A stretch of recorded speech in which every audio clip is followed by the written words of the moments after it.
जय Hind guys. Now start और next video lecture.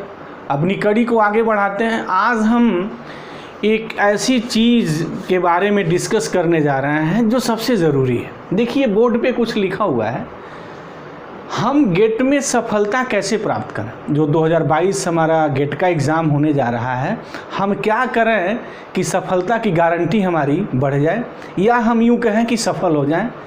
इसके लिए हमने एक चार्ट तैयार किया है, एक प्लान तैयार किया है। अगर इस प्लान के अकॉर्डिंग आप काम करते हैं तो मुझे उम्मीद है आप 100% जो 2022 का जो गेट एग्ज़ाम होने जा रहा है मैथ का, बेसिकली हम यहाँ मैथ की बात कर रहे हैं, आप सफल हो जाएंगे।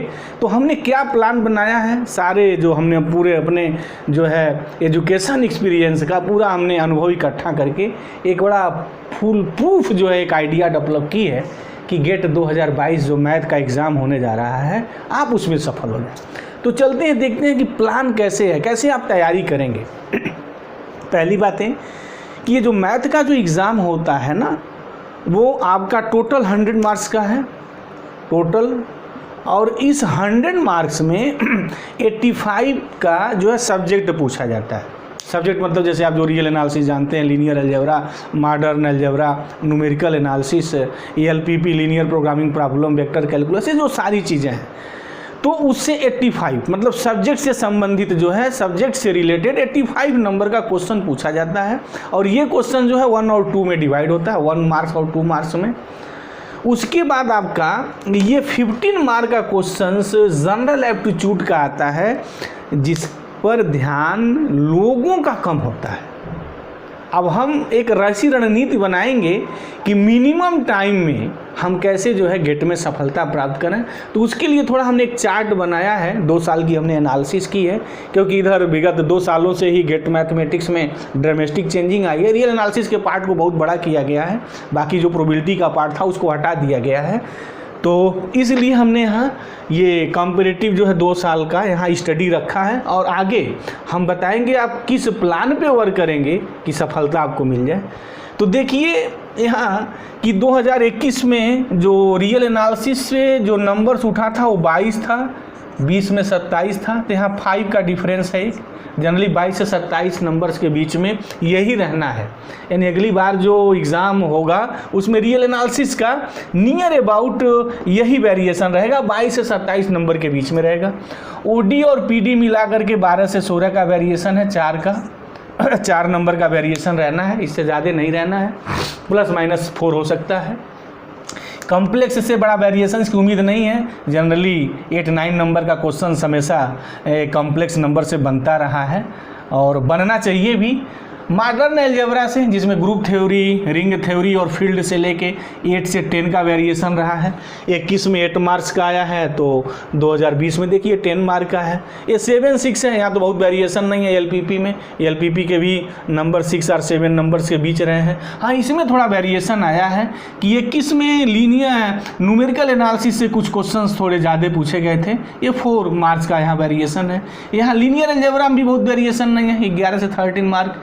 यहाँ भी बहुत कोई एक वेरिएशन अच्छा खासा बहुत नहीं है, मतलब तब भी लगभग दूने का अंतर है वेक्टर कैलकुलस का, क्योंकि वेक्टर कैलकुलस का कुछ पार्ट जो है एनालिसिस में भी हम लोग ट्रीट कर देते हैं। एनालिसिस पे भी क्वेश्चंस, वेक्टर कैलकुलस का क्वेश्चन स्टार्ट होता है और 90% क्वेश्चन रियल एनालिसिस पे पटक दिया जाता है। तो उस पार्ट को हम यहाँ ऐड अगर कर लें तो कोई प्रॉब्लम नहीं है। तो 4 और 6 मार्क्स के बीच जनरली जो है वेक्टर कैलकुलस का रहता है, ये फिक्स है। अब हम कैसे प्लानिंग करें कि गेट में सफलता मिले, ये हमारा एक बर्निंग इशू है। और हम जो हमारा जो टोटल जो वीडियो लेक्चर्स हैं इसी पे सेंट्रलाइज रहेगा। हम कैसे पढ़ें, किस तरीके से पढ़ें, क्या चीज़ पे फोकस करें कि गेट में हम सफल हो जाएं। तो पहली बात कि यहाँ जो देखने से लग रहा है ना, अच्छा उसके पहले एक बात थोड़ा हम अपनी कर लें कि अगर आप 25 और 30 के बीच में हैं ना, तो गेट मैथ आप क्वालिफाई कर जाएंगे। ये जो है जो माना जाता है जनरली कि 25 और 30 के बीच में नंबर अगर आपका है तो यू क्वालिफाइड द गेट। लेकिन गेट क्वालिफाई होने से तो काम चलेगा नहीं, रैंक अच्छा होना चाहिए। तो रैंक पहली बात तो आप क्वालिफाई हो जाए, उसकी हम बात करेंगे। उसके बाद आपके रैंक बने, लास्ट में हम बात करेंगे कैसे गेट में रैंक सुधारा जाता है। This is the very important thing. तो पहले सिलेक्शन हो तभी तो हम लोग रैंक की बात करेंगे। तो सिलेक्शन पॉइंट ऑफ व्यू से क्या करना है, ये जो आप देख रहे हैं ना रियल एनालिसिस, आप रियल एनालिसिस पे फोकस करें। लेकिन रियल एनालिसिस बहुत ही टफ और वास्ट सब्जेक्ट है, इस पे पकड़ बनाना इतना आसान नहीं है। तो उसके लिए क्या करें, मेरी जो सलाह है, जो मेरा जो एक्सपीरियंस कहता है वो ये कि अगर आप लीनियर अलजेब्रा और मॉडर्न अलजेब्रा पे कमांड करते हैं, रियल एनालिसिस के कंपैरिजन में दोनों पार्ट ईजी है, क्योंकि रियल एनालिसिस को टफ माना जाता है और बड़ा वास्ट सब्जेक्ट भी है, बहुत लंबा चौड़ा है और उस पर पकड़ बनाना तो असंभव तो नहीं है लेकिन काफ़ी टफ है।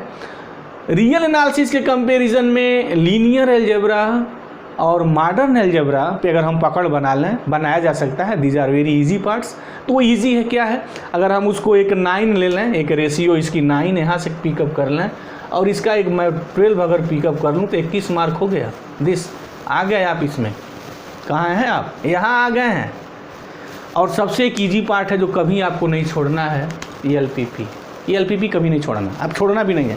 एलपीपी पूरा कमांड करिए और बहुत इजी पार्ट्स होता है एलपीपी का।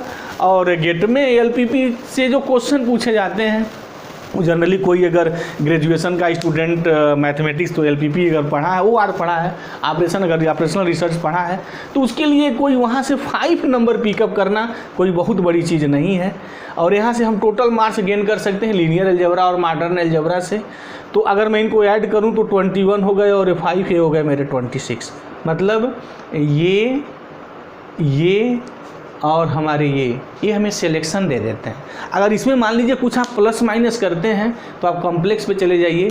तो मैं यहाँ अगर 7 मार्क अगर कॉम्प्लेक्स नंबर से पिकअप कर लूँ कि आप कॉम्प्लेक्स नंबर से 7 नंबर एक क्वेश्चन उठा सकते हैं, तो 26 और प्लस 7 जो होता है आपका 33 होता है। चलिए इसमें से हम 3 नंबर्स निकाल दे रहे हैं, क्योंकि हो सकते हैं कुछ क्वेश्चंस टफ हो।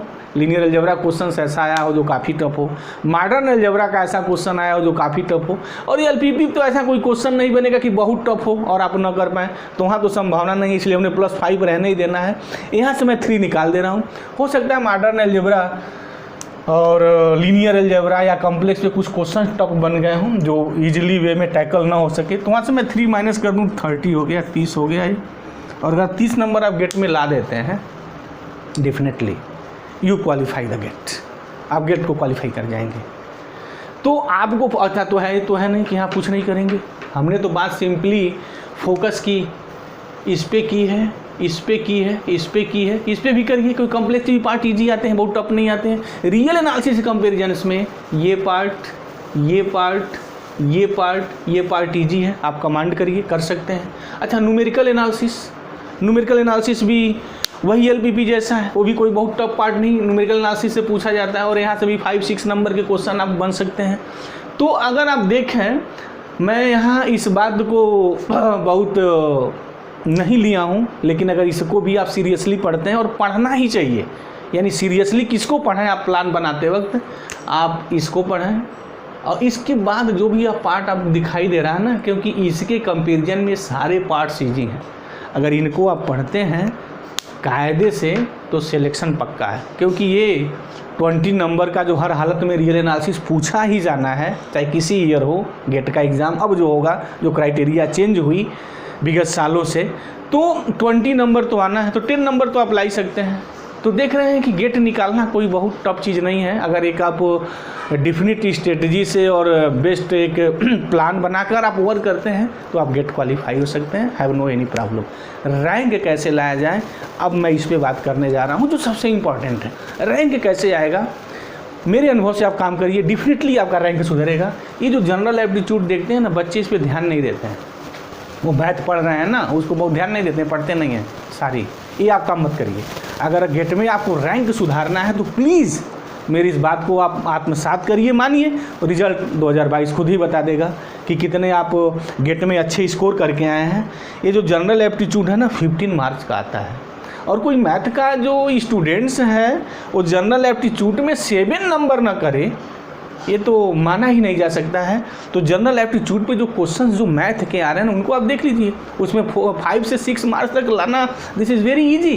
तो ये जो 15 मार्क का है ना, इसमें कम से कम आपको 7 नंबर लाना चाहिए, टारगेट करिए और इसके क्वेश्चंस की आप पूरी प्रैक्टिस करिए। जनरल एप्टीट्यूड के जितने भी क्वेश्चंस गेट में आए हैं प्लीज़ उसको सॉल्व करिए और वहाँ से जो 15 मार्क है ना वो 7 नंबर लाइए। अगर आप 30 ला दिए हैं और ये 7 अगर आपके हाथ में है तो आपका रैंक सुधर जाएगा। ये रैंक ही बिगाड़ता है, यही रैंक बिगाड़ता है, और बच्चे इस पर ध्यान नहीं देते हैं। जो इस पर ध्यान देता है वह उसका रैंक बहुत बढ़िया होता है। जो इन चीज़ों पे ध्यान करता है, गेट में सिलेक्शन तो भाई लाना है तो ध्यान देना होगा, पढ़ना होगा, इनको बच्चे थोड़ा कम ध्यान देते हैं। पर डे आप 1 घंटा, मेरी बात मानिए, पर डे 1 घंटा जनरल एप्टीट्यूड के क्वेश्चन सिर्फ सॉल्व करिए, बस ज़्यादा नहीं। जो भी क्वेश्चंस हैं विगत ईयर्स के जो गेट में पूछे हैं जनरल एप्टीट्यूड के, वो आप क्वेश्चन सॉल्व करिए। डेफिनेटली कम से कम आप 15 मार्क्स के हैं तो 10 मार्क्स भी ला सकते हैं। मैं तो यहाँ मिनिमम केवल 7 मार्क्स जोड़ रहा हूँ, आप 10 मार्क लेके वर्क करिए। अगर 30 आप यहाँ से खींच लेते हैं, 10 है 40, और 40 मार्क्स तो गेट में कम नहीं है, बहुत अच्छा स्कोर होगा। वो तो डिपेंड करता है कैसा बनता है, बट 40 कभी भी कम नहीं होगा क्योंकि सिलेक्शन इन्हीं के बीच में रहना है। तो कहने का मतलब क्या है कि जो आपकी स्ट्रेटजी होनी चाहिए वो स्ट्रेटजी जो है ना यहाँ से लेके यहाँ तक होनी चाहिए, इन पे फोकस करिए।